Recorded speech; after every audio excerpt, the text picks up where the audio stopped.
Radhe Radhe. Hello everyone, let's begin with a new episode. Please episode को like करें।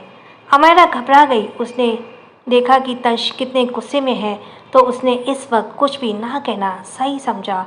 I think कल episode आया नहीं था और लास्ट एपिसोड में था कि अमायरा उसको कह रही थी, क्या नाम है उससे, शेखर से, कि हाँ मैं उसको मैं अबॉर्शन करा लूँगी और मैं तुम्हारे साथ शादी कर लूँगी, क्योंकि वो बचना चाहती थी। लेकिन उसने जैसे ही देखा कि वो पीछे तंश खड़ा है तो वह घबरा गई थी। अमायरा घबरा गई थी और उसने देखा कि तंश कितने गुस्से में है, तो उसने इस वक्त कुछ भी ना कहना सही समझा। वह अपनी पकड़ अपने लहंगे पर कस देती है और अपने निकले होठों को दांत में दबाने लगी, लेकिन अपनी घबराहट को रोक सके। शेखर तंश को देखते ही दांत पीस रहा था।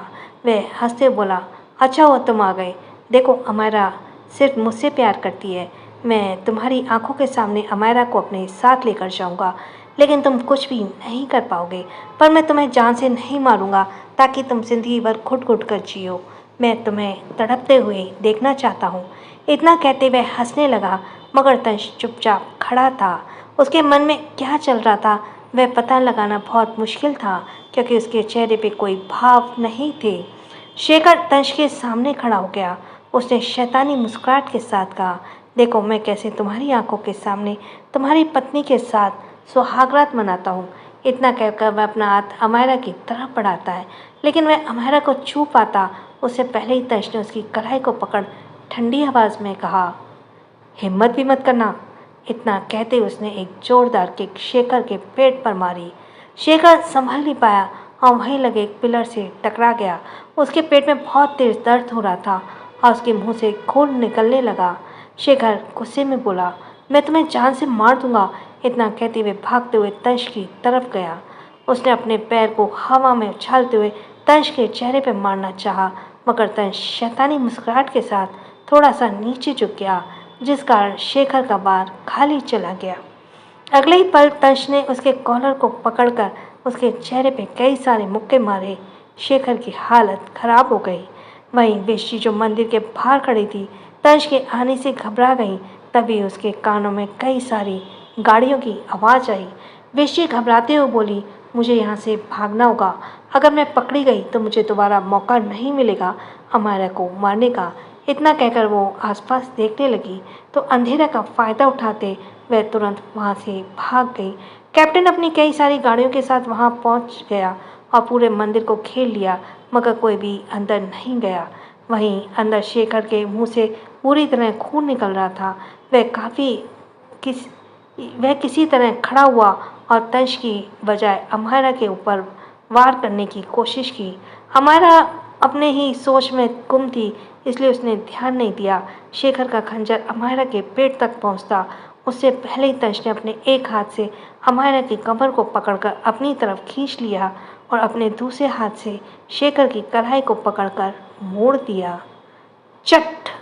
अगले पल एक तेज आवाज के साथ शेखर के हाथ की हड्डी टूट गई। आह! शेखर तड़पते हुए जमीन पर बैठ गया। उसने देखा कि तंश उसकी तरफ बढ़ रहा है, तो वह घबराया और मंदिर के पीछे भागने लगा।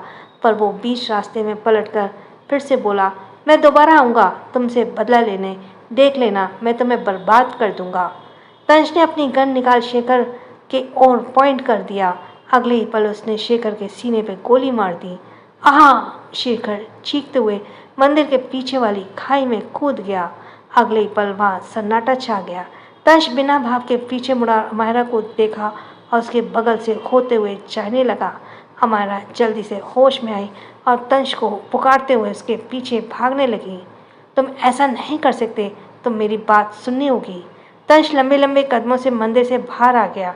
वहीं अमायरा अपने लहंगे को पकड़कर उसके पीछे भाग रही थी। तंश अपनी कार के ड्राइविंग सीट पर बैठ गया और कार को स्टार्ट कर दिया। अमायरा जल्दी से पैसेंजर सीट पर बैठ जाती है। तंश फुल स्पीड में वहाँ से निकल जाता है।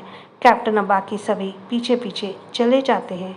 पूरे रास्ते अमायरा तंश से बात करने की कोशिश कर रही थी, पर तंश ने उसे पूरी तरह से इग्नोर किया।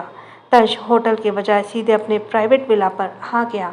यह देखकर अमायरा हैरानी से उसके हाथ को पकड़कर बोली, क्या हम शादी में नहीं जा रहे हैं? तंश कुछ नहीं बोला। उसने बस अपनी खैरी अमायरा पर डाली और उसके हाथ से छुड़ाकर कार से बाहर निकल गया। अमारा उदास होकर बोली, यह तो मुझे बोलने का भी मौका नहीं दे रहे। वह एक गहरी सांस लेकर वहाँ से जाने लगी कि अचानक उसे कुछ याद आया। वह हैरानी से अपने कपड़ों को देखकर बोली, पर मुझे शादी का जोड़ा क्यों पहनाया गया है? वहीं दूसरी तरफ कोई भी आर्मी ऑफिसर अंगूठी नहीं ढूंढ पाया था, पर हर्ष हार मानने वाला नहीं था। कुछ ही देर में वह अंकिता के कमरे में पहुंच गया। इस वक्त वह अब उसके सामने खड़ा था और अंकिता बिना भाव के उसे देख रही थी। हर्ष मुस्कुरा के आगे बढ़ते हुए बोला, अंगूठी कहाँ है? वह मुझे दे दो। अंकिता ने अपने हाथ बांध लिए और उसे इग्नोर करते हुए बेड पर बैठ गई। हर्ष उसे इग्नोर करके आसपास अंगूठी ढूंढने लगा। अनजाने में अंकिता के होठ पर एक रहस्यमयी मुस्कान आ गई, जिसे उसने जल्दी छुपा लिया। हर्ष को कहीं भी अंगूठी नहीं मिली थी। अब उसे गुस्सा आ रहा था। वह अंकिता के ऊपर झपटते हुए बोला, चुपचाप मुझे बताओ, वो मेरी इज्जत का सवाल है। अंकिता ज़्यादा नखरे ना करते हुए हल्का उसका हाथ अपने ब्लाउज पर रख बिना भाव के बोली, मैं सिर्फ इशारा कर दूंगी, बाकी तुम समझ जाओ। हर्ष अगले पल अपनी जगह पर जम गया। उसके एक कठोर भाव से ब्लाउज को देखा, फिर दांत पीसते बोला, क्या यहाँ है? वह तुरंत पीछे हट गया। अंकिता के होठों पर पहली बार ऐसी मुस्कान आई थी। वह आराम से बोली, क्या तुम्हें अब अंगूठी नहीं चाहिए? हर्ष बहुत बड़ी दुविधा में था, क्योंकि भले ही अंकिता उसकी होने वाली बीवी थी, लेकिन वह इस तरह उसके ब्लाउज में अंगूठी नहीं निकाल सकता था। ये सिर्फ शर्मनाक था। पंडित जी दूल्हे को मंडप पर बुला रहे थे। मिसेस जिंदल परेशान होकर दरवाजे के पास जाती है, जहाँ सभी बाराती परेशान होकर खड़े थे। उन्होंने आसपास घूरते हुए देखा, हर्ष कहाँ है? शादी का वक्त हो रहा है। मनीषा मुस्कुराते बोली, तो वह साबित हो गया कि सभी बाराती लूजर्स हैं। अब आप सब अंदर जा सकते हैं। वह एटीट्यूड के साथ सभी को देखकर उन्हें चढ़ा रही थी। सभी आर्मी ऑफिसर्स का चेहरा शर्म से झुका हुआ था। मिसेस जिंदल जय को खींचते हुए किनारे में लाई। उन्होंने उसे डांटते हुए कहा, तंश कहाँ है? तुमने कहा था तंश आएगा और वह दोबारा रीति रिवाज के साथ अम्मू से शादी करना चाहता है। जय जल्दी से फ़ोन निकाल कर बोला, मैं अभी कॉल करके पूछता हूँ। दूसरी तरफ से तंश इस वक्त अपने स्टडी रूम में चुपचाप बैठा था। पूरा स्टडी रूम अंधेरे में डूबा हुआ था। अचानक फ़ोन बजने से आवाज़ आई। तंश ने बिना भाव के कॉल काट दिया, मगर दोबारा फ़ोन बजा तो उसने कॉल रिसीव करके अपने कान पर लगा दिया और बोला, कुछ नहीं। दूसरी तरफ से जय बोला, तुम कहाँ हो लिटिल ब्रदर? मुहूर्त का समय हो गया है। तंश 1 मिनट तक चुप रहा। फिर मिसेस जिंदल गुस्से से फ़ोन लेकर बोली, तुम नालायक कहीं के, कहाँ हो तुम? उन्होंने अपनी बात पूरी ही नहीं की थी कि तंश ठंडी आवाज़ में बोला, मैं नहीं आ रहा, और फिर कॉल कट कर दिया। मिसेस जिंदल हैरान थी, मगर फिर गुस्से से बोली, क्या इसका दिमाग खराब हो गया है? हमने यहाँ 3 मंडप की सजावट की है। अगर मंडप खाली रहता है तो किसकी बेइज्जती होगी। आज मैं पूरे मन से चाहती हूँ कि वह अपने पिता से मार खाए। अब मैं पूरे मन से चाहती हूँ कि वह अपने पिता से मार खाए। मिसेस जिंदल गुस्से के साथ साथ बहुत परेशान थी। तभी तनिष्क की नज़र उन पर पड़ी। वह उसके कंधे पर हाथ रखकर पूछती है, क्या हुआ मॉम? मिसेस जिंदल परेशान थी, पर अचानक उनकी आंखों में तुरंत एक चमक आ गई। उन्होंने तनिष्क के हाथ को पकड़कर उम्मीद से कहा, क्या तुम अपनी मॉम की एक बात मानोगे? तुम्हारी भी उम्र शादी की हो गई है। अगर मैं कहूँ कि तुम आज शादी कर लो, क्या तुम करोगे? तनिष्क हैरान हो गया, मगर वह कुछ बोला नहीं। उसके चेहरे पे काफ़ी गंभीरता थी। कुछ देर बाद 3 मंडप पर दूल्हे बैठे थे। बीच वाले मंडप पर हर्ष बैठा था, लेफ्ट एंड राइट पर जय और राइट साइड पर तनिष्क। स्माइली उछलते कूदते हुए कभी हर्ष की गोद में बैठती, कभी जय की या तनिष्क की। अमायरा और तनिष्क को ना देखकर मिसेस जिंदल के मन में कई सवाल थे, मगर वह चुप थी। कुछ देर में दुल्हन भी आ गई, पर सभी के चेहरे पर घूंघट थी। धीरे धीरे शादी की सभी रस्में खत्म होने लगी। 7 फेरों के बाद सभी दुल्हन ने अपनी दुल्हनों की मांग में सिंदूर भरा और मंगलसूत्र पहनाया। फिर भी किसी ने किसी का चेहरा नहीं देखा। पंडित जी मुस्कुराते हुए बोले, शादी संपन्न हुई। आज से आप दोनों पति पत्नी जाकर बड़ों का आशीर्वाद ले लीजिए। तनिष्क और हर्ष के चेहरे कोई भाव नहीं था। वहीं जय बहुत खुश था, क्योंकि उसने अचानक से अपनी शादी की बात सुनी थी और वो तुरंत तैयार हो गया था। दूसरी तरफ रेखा की माँ वहीं पर छुपी हुई थी। वह खुश होकर बोली, इन्हें क्या लगता है शादी की जगह एकदम से बदल देंगे तो हमें पता नहीं चलेगा? अब तो मेरी बेटी इस घर की बहू बनने में कोई रोक नहीं पाएगा। सभी को उसे अपनाना ही पड़ेगा। सभी जोड़े बड़ों का आशीर्वाद लेते हैं। मिसेस जिंदल जल्दी से दुल्हनों को आगे रूम में ले जाने के लिए किसी को बुलाती हैं, क्योंकि विदाई की रस्म भी होने वाली थी, जो कि कल सुबह होने वाली थी। धीरे धीरे मेहमान चले जाते हैं, बाकी लोग भी अपने अपने रूम में चले जाते हैं। पर जय बहुत ही उदास था, क्योंकि वह मिनी के साथ रहना चाहता था। वहीं दूसरी तरफ धीरे धीरे रात और भी ज़्यादा अंधेरी होती जा रही थी। रात के 3 बजे तंश स्टडी रूम से बाहर निकला। उसके चेहरे पर भी अभी भी कोई भाव नहीं थे। वह जैसे ही रूम में पहुंचा, उसने देखा अमारा खिड़की के पास खड़ी होकर चांद को देख रही है। तंश की आंखें गहरी हो गई। अमारा को जब महसूस हुआ कि कोई इसके रूम में आया है, तो वह जल्दी से पलटकर तंश को देखती है। अमारा ने ब्लैक कलर की नाइटी पहनी थी, जिसमें उसके गोरे लंबे बाल साफ नजर आ रहे थे। वेरी गुड, गोरे और लंबे बाल। तंश उसके पैरों को देखते हुए पैरों को देखते हुए उसके पूरे शरीर को स्कैन करता है, मगर फिर इग्नोर करके वॉशरूम में जाता है। हमारा जल्दी से उसके हाथ को पकड़ लेती है। तंश गुस्से में बोला, डोंट टच मी। हमारा को भी अब गुस्सा आने लगा।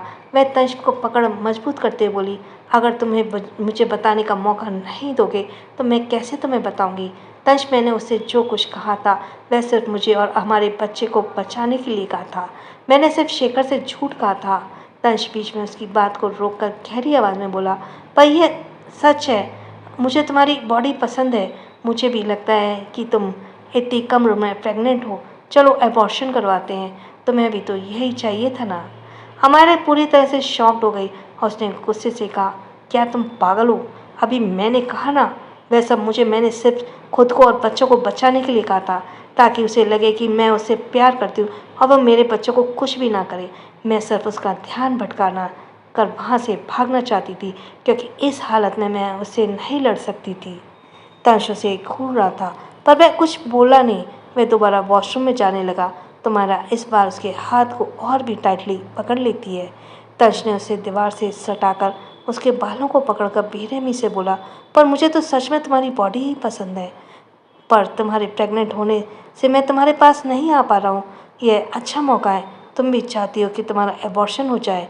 चलो हम कल ही हॉस्पिटल चलते हैं। तंश एबॉर्शन शब्द को भूल ही नहीं पा रहा था, इसलिए वो अमायरा से गुस्से में कुछ भी बोले जा रहा था। अमायरा ने अपने कानों पर विश्वास नहीं हो रहा था कि ये शब्द तंश कह रहा है। अमायरा अविश्वास में बोली, मिस्टर लाइफलाइन। तंश ने बीच में उसे रोककर उसकी कमर पर अपनी पकड़ कसते हुए दांत खींचते उसके कान में आगे बोला, इसमें कोई शिकायत नहीं की, मैं एक लस्टी इंसान हूँ, तभी तुम्हें इतनी जल्दी प्रेग्नेंट किया है और सालों पहले भी किया था। देखो, मैं अभी भी बहुत लस्टी हूँ, मैं तुम्हारे साथ कुछ भी कर सकता हूँ। क्या तुम मुझसे परेशान होकर शेखर के पास जाना चाहती हो? बताओ, तुम कब से उसे पसंद करती हो? आज से या काफ़ी पहले से? तुमने उसके बारे में क्या क्या किया है उसके साथ? अमाना ने कसकर अपनी मुट्ठी बंद कर ली। क्या उसने कभी तुम्हें किस किया? क्या कभी उसने तुम्हें ऐसे टच किया जैसे मैं करता हूँ? इतना कहते हुए अमारा को दर्दनाक और लस्टफुल तरीके से छूने लगा। तंश की आवाज़ में गुस्सा भी झलक रहा था। हमारा कुछ नहीं बोली तो तंश इस बार एक जोरदार मुक्का दीवार पर मारते हुए चीखा, आंसर मी, तुम चुप क्यों हो? बोलो, क्या उसने कभी तुम्हें इस तरह छुआ है या नहीं? धीरे धीरे तंश का गुस्सा हावी हो रहा था। वह अब अमारा को हर्ट कर रहा था। उसने अमारा की कलाई को बहुत ही मजबूती से पकड़ा।